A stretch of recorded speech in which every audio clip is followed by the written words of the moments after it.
One of the number one mistakes I see artists making is staying within the same hues of the skin. And what happens when you do that is the skin ends up looking really muddy and flat and almost not skin-like. It looks like it's clay or some other material. And one way to test if you have these same hue, kind of muddy skin tones is just bring up your color wheel and start eye dropping different places on the face and skin. And if that outside slider is staying in the same place, it's just kind of getting darker and lighter on different areas, you're staying within the same hues, and we want to avoid that. Here's an example I did where I have a lot more dimension in the skin. There is so many different colors. So when I do that same test where I start eye dropping random places on the skin tone, you can see that outside hue slider moving all around, which is just giving so much depth and life into the skin. That is what we want. So how do we start this? How do we get from these muddy, boring skin tones to getting some nice, rich, dimensional skin? I'm gonna show you exactly what I do. Starting off, I have two sketches. I'm gonna do an example for darker skin tones and lighter skin tones, just to show you some of the varying kind of tweaks I do depending on the tone of the skin. I never like working on a white background, so I have that little gray background just to give me some tone in the back. And I'm gonna go in with a textured brush to use for the entirety of the face. And I do this with my illustrations because I don't want to be overly blendy and everything's just kind of airbrush looking. This kind of texture really allows all the colors to layer on top of each other and shine through. And I'm going to show you how much of a difference that makes. Underneath the sketch layer, I'm going to do a undertone base color, and I'm going to pick a really funky color. I'm going to go in with purple. And this might look crazy. I'm not doing purple skin. This is just going to be a color that is underneath the surface that is just bringing life and dimension into the skin that I'm going to layer on top of. For the lighter skin side, I'm going to go in with a greenish color just to do something different. This is going to bring a coolness underneath the surface. And it's always interesting to see how the different colors interact with all the layered skin tones I'm going to do on top. And I'll show you, I'm going to keep these layers actually separate because you can change these undertones and see the different combinations you can get by just playing with those. So we're going to start with purple and green first. On top of the undertone layer, I'm adding a base layer, and I'm just going to do almost an overall skin tone that I'm just going to just lightly paint on top of each of these different sketches. So I'm going to go up to this little magic wand in the top corner and adjust the hue slider for that undertones layer just to show you how changing that color completely transforms that skin on top of that undertone. On top of the base layer, I'm just going to start sketching in some shadows and highlights. With darker skin tones, I see a lot of artists fall into this trap where they use these muddy, less saturated colors, and I'm really picking these deeper, almost reddish colors that are more saturated and that are just bringing some life and color into the skin. The same thing with the highlight. I'm just adding these almost more saturated orange colors as well.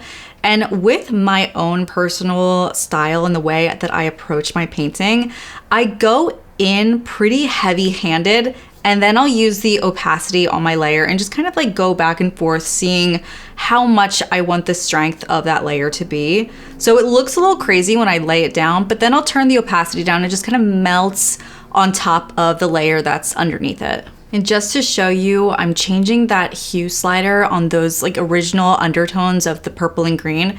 And you can see how much that changes because we have that textured brush we've been laying color on. We can still see that initial color we put down just seeping through the surface. Another really quick way to add color and dimension and life into skin is the color zones of the face. And this is a technique that has been used for centuries by artists. And the color zones are broken into 3 different places. So there is the forehead region, which is the yellow, almost white undertone. And that's because there's not really much going on. We have, you know, really it's just bone right here. So we have the yellow here. Right here is the red center zone where we have a lot of like capillaries. When we get nervous and we blush, that is going to bring a lot of life into our painting here. And then the last area is the chin area, which is like the blue and green. And that is created by facial hair. So if you're someone who has a lot of stubble or facial hair, that's gonna be much more prominent. But if you're someone like me who doesn't have facial hair, we do have like small little hair follicles and peach fuzz that still creates that blue cast. So I'm gonna start laying in the color zones of the face, and this will immediately add life into our skin. I'm going in with a darker red than the actual like base tone because I do want that red to like darken that area just slightly, but I still want it to be saturated. I'm always pretty light-handed with that yellow zone because I already have a lot of yellow going on in the lighter skin tone here. So I'm just lightly adding that in. And same with the blue, I'm going with like a really light grayish blue color just because this sketch wouldn't have like a ton of facial hair. And I'm just turning that opacity down. That's why I like to do separate layers for these different phases of the drawing, because I can really control how much I let that like seep through. So to the other side, for darker skin tones, we still have those same exact color zones. I'm gonna go in slightly different. I'm not gonna use the same exact colors that I was using. I'm gonna use a much deeper red here, much more saturated, so that can really show through while still darkening that area slightly. Next, I'm gonna move over to a more like ochre yellow here, and I'm just lightly brushing that in because again, I don't want it to be too bright yellow here. Really, my favorite area to really highlight is that middle section. And next I'm gonna go in with this like medium blue color and just lightly pat that in to that chin area. I also like bringing that red into the eye areas and the lips as well, also bringing it out to the ears. And I'm just gonna turn that opacity down and start just playing around with how much I want those color zones to show through. And if you're someone who is a little bit newer with doing portraits, getting an idea or a reference of the planes of the face is very important. So I have a little example up on here just to kind of give you some ideas. I found a reference that's in the same angle as my sketch here. And because I'm doing a stylized drawing, I'm going to simplify these planes of the face, because if I used all of these intricate planes here on my stylized drawing, it's just gonna look a little weird, a little funky. So I'm gonna simplify so it goes a little bit more in line with what I'm drawing and how I'm drawing it. So just showing you how I'm gonna simplify and just kind of combine some of these shapes while still keeping that like geometric, nice sharp edges, which is also why I like using a square brush, because it lets me keep those nice, sharp geometric lines, where if I'm using like a round airbrush, everything starts getting muddy and wish-washy together, which I don't like. So I force myself to use something with an edge. So for the darker skin tone, I'm adding in some blue highlights. This is another way that you can add some dimension, add some interest into your painting, adding some like fun highlights, especially with darker skin tones, because they absorb the light much more than a lighter skin tone would. The highlights is a really great place to put color.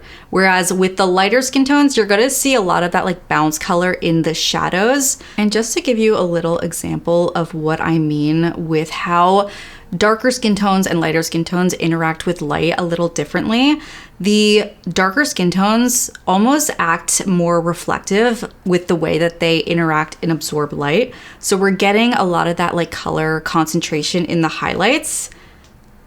While with the lighter skin tones, we're going to see that color in much more of like the shadow areas here. It's a little bit more reflective of the light, so that light is kind of bouncing off. And just to go through all the different layers that we've had, our undertone, our base, everything that we've built up with our color zones, seeing them all together and seeing how each step really brings another layer into the sketch is so much fun. So I do recommend, at least for your first time, if this isn't the way you paint, to do that just so you can see the progress you're making. I really struggled with painting skin before. My skin tones were muddy, they were boring, they looked like clay, they were overly airbrushed.